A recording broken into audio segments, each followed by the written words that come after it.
dragão que vocês querem? Então toma! Gente, prazer, meu nome é Kevin e esse aqui é o canal Cenário. Aqui a gente fala sobre filmes, sobre séries, sobre desenho, anime. E hoje, né, do que será que nós vamos falar, né? Sobre Casa do Dragão ou House of the Dragon, como você preferir aí. Coloca no comentário se você prefere BR ou original, né? Temos aqui alguns livros. O cenário aqui tá um pouquinho adaptado para o tema de hoje, mas a gente fala sobre várias coisas. Inclusive, finalmente saiu o primeiro episódio dessa série tão aguardada, ou não, né? Fica aí na dúvida se o final de Game of Thrones deixou você um pouco broxado aí pra assistir qualquer outra coisa desse universo, mas a gente tava bem hypado aqui em casa e estávamos doidos pra poder assistir. E fica aí uma análise com spoilers, tá ok? Então, se você ainda não assistiu o episódio, sugiro que você assista, depois você volte aqui no vídeo pra poder estar ouvindo um pouquinho do que a gente tem a dizer sobre isso. E a primeira coisa que eu gostaria de falar sobre esse episódio, que ficou magnífico, né? Mas é sobre a abertura. Vocês se lembram que Game of Thrones nós tínhamos aquela abertura épica lá, que eu até aprendi a tocar no violão, aquele toquinho lá, tananana, aquele toquinho muito fenomenal ali, algo icônico da abertura, mostrando Westeros e todas as casas ali, e sempre tinha um easter egg do que ia acontecer no episódio ali na abertura. E nesse primeiro episódio da Casa do Dragão, a gente não teve uma abertura, por assim dizer. Aliás, a gente teve, mas só teve ali o brasão da Casa Targaryen, né? Então foi algo bem mais enxugado. Bom, eles falaram que vai ter abertura sim, eles só preferiram não transmitir isso no primeiro episódio. Eu não sei, né? Tem gente que tá muito acostumado com o Netflix, né? A Netflix da vida, e as aberturas são bem curtas, as pessoas costumam pular a abertura, mas em GOT, eu confesso que eu assisti a abertura em todo episódio e eu ficava ali querendo ver os easter eggs, querendo ouvir aquela melodia. Então eu tô na dúvida se eu quero ou se eu não quero ali uma abertura mais longa em House of the Dragon.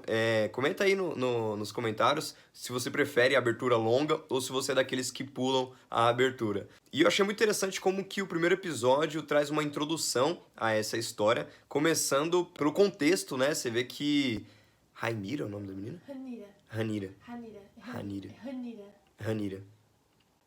Rhaenyra, ela começa a contar, né, contextualizar. E é muito interessante que é ela do futuro, né, que começa a narrar. Muito interessante também que ela já apresenta o que está acontecendo, né, em que espaço histórico está acontecendo. Você pode ver ali que é há 172 anos antes do nascimento da nossa querida Daenerys Targaryen, né? E ela vai apresentando ali o que está acontecendo, o contexto, quais são os dilemas ali. E essa primeira coisa que acontece ali no episódio já mostra o que vai acontecer no final, né? Qual é o tema do episódio, como que vai se desenrolar. E é muito interessante, os personagens eu achei bem interessante, cada um ali, né? Inclusive o pai dela, você vê que é um rei um tanto fraco, né? Um tanto frágil ali. Você vê que ele não tem muita firmeza com algumas coisas e ele tem só aquela ambição pelo filho dele, ele chega até a sonhar com o filho dele. Eu achei muito interessante a maneira que foi apresentando a personalidade dele. No primeiro episódio, você já consegue saber que tipo de rei ele é, que tipo de rei ele vai ser enquanto estiver ali no seu reinado.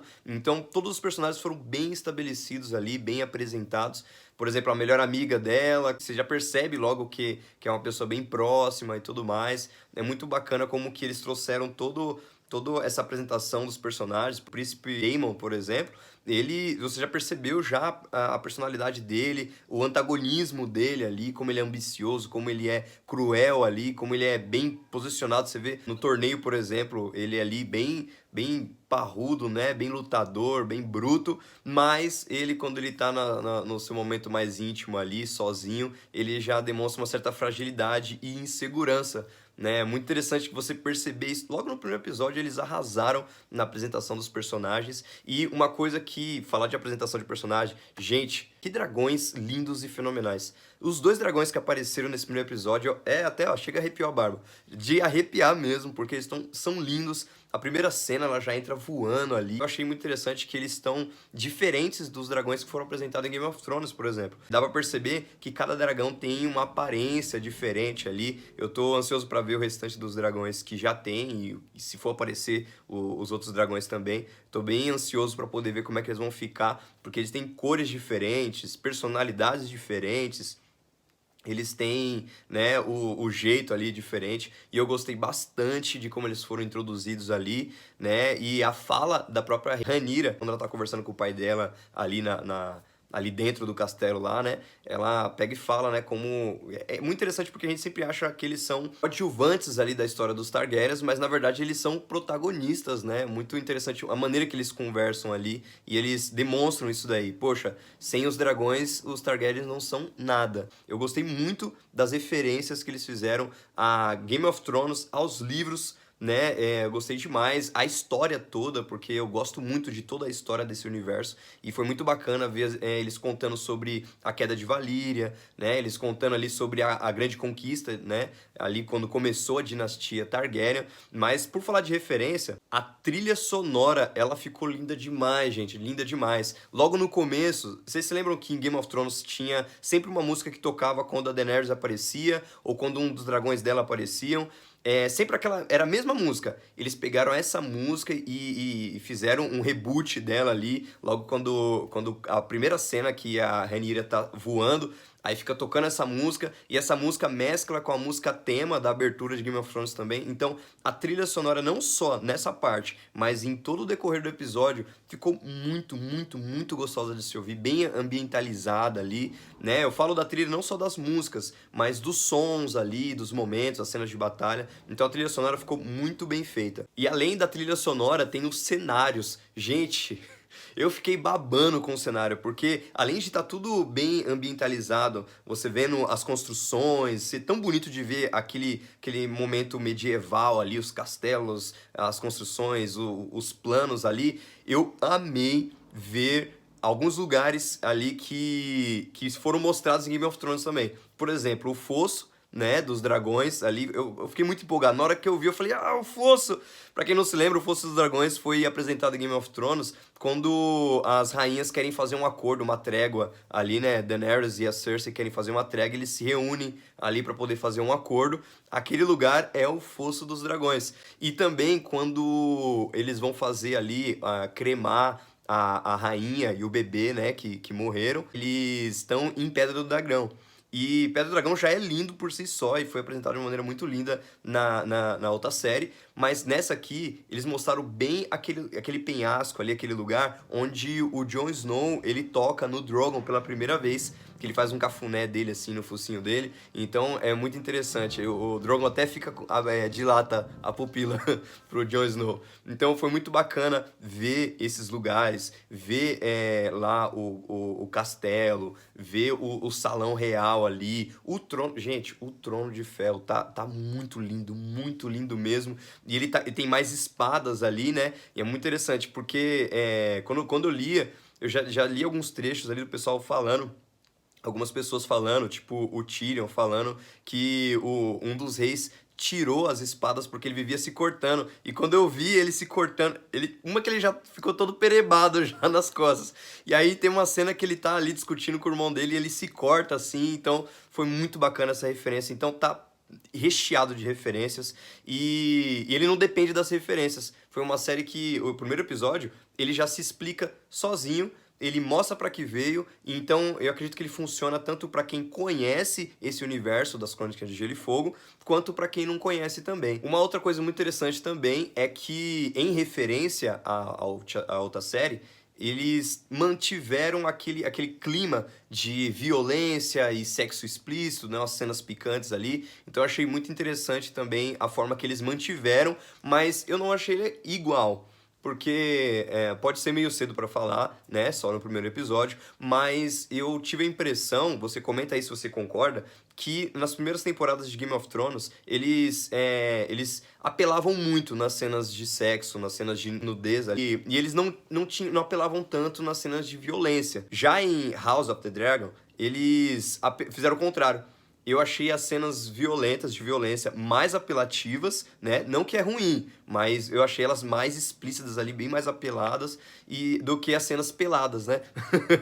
As cenas peladas não apareceu tanto, não que seja algo ruim também. Só aí fica aí o meu comentário, que teve esse leve contraste. Inclusive, eu acho que foi até mais útil né, em benefício da trama, da história que tá sendo contada ali, eu achei que fiquei bem plausível. Às vezes em Game of Thrones aparecia uns peitos, umas tetas aleatoriamente sem sentido algum. Então eu acho que foi bem mais apelativo na outra série do que nessa aqui. Nessa aqui parece que eles vão ficar com um negócio mais plausível, mais consciente ali, mas é só o primeiro episódio. E a última coisa que eu tinha pra falar sobre as referências à série anterior é que eles tocaram em uma ferida ali em um certo momento. Você que assistiu, você vai se lembrar do momento em que o rei tá falando com a sua filha ali, né, mostrando aquela caveira gigante do dragão, né, e ele começa a falar sobre os sonhos, né, que os Targaryens, eles têm esse negócio com sonho e tudo mais. E pra quem não sabe, né, ficou sabendo ali nesse trecho sobre o sonho, né, da queda de Valíria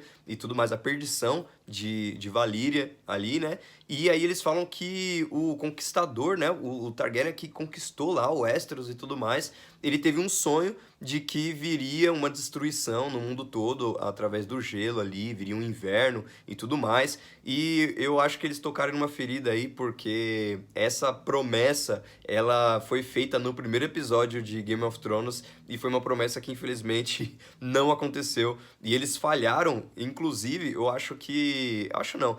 Na minha opinião, a coisa que mais me decepcionou em Game of Thrones foi o fato deles cagarem e andarem para todas as profecias e todas as coisas que foram prometidas e tudo mais, né? Não teve uma profecia que se cumpriu na última temporada ou no último episódio. Inclusive esta que ele cantou agora para a filha dele, ele fala que vai acontecer e a gente já assistiu e a gente sabe que não acontece.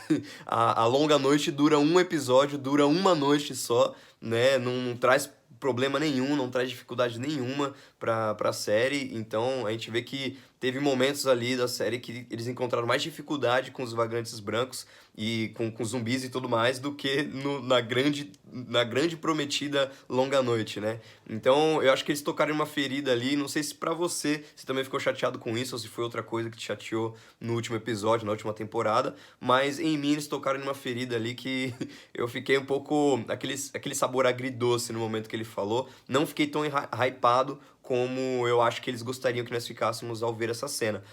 Mas isso significa que essa temporada, essa série, ela tem sim a intenção de se desculpar conosco com o fiasco que foi o final de Game of Thrones. Mas, enfim, compensa ou não compensa investir ali sua expectativa nessa série de dragões e de guerras e tudo mais, algo que você já viu, né, em Game of Thrones e acabou se decepcionando. Será que compensa mesmo?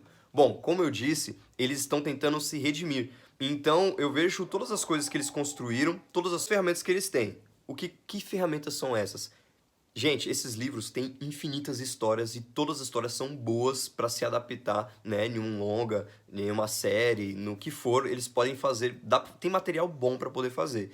Inclusive, a Dança dos Dragões, que eu acredito que vai ser a maior inspiração para essa série, é um material, um baita material para eles fazerem uma história fenomenal. Tem uma história, tem história boa, tem história, tem inspiração aí. E eles têm a tecnologia. Por exemplo, gente, os dragões eles estão muito bem feitos, atuações estão perfeitas, as referências estão muito bem feitas. Então é uma série que tem um grande potencial para poder dar bom. E outra, eles têm a experiência negativa de ter feito algo ruim. Então a esperança fica de que eles estejam aprendendo e com essa experiência, né, eles venham fazer melhor. Bom, pelo menos eu não tava tão hypado assim pra assistir, até que eu vi o trailer e depois assisti o primeiro episódio, então eu tô empolgadíssimo. Eu queria que já tivesse todo episódio, que fosse por dia, ou então que liberasse todos os episódios de uma vez, porque realmente deixou a gente, ó, no talo. Se você ainda não assistiu, assiste esse primeiro episódio, e inclusive, assiste esse primeiro episódio e se inscreve nesse canal aqui, porque a gente vai estar sempre comentando sobre os episódios e fazendo análises, fazendo teorias também, explicando algumas coisas, uns easter eggs. Só esse primeiro episódio mesmo já rende bastante assunto pra gente conversar. Se compensa ou não compensa, eu vou estar esperando o seu comentário aqui, sem medo, sem medo de errar, porque nós vamos estar interagindo aqui, participando, e o seu comentário pode aparecer no próximo vídeo.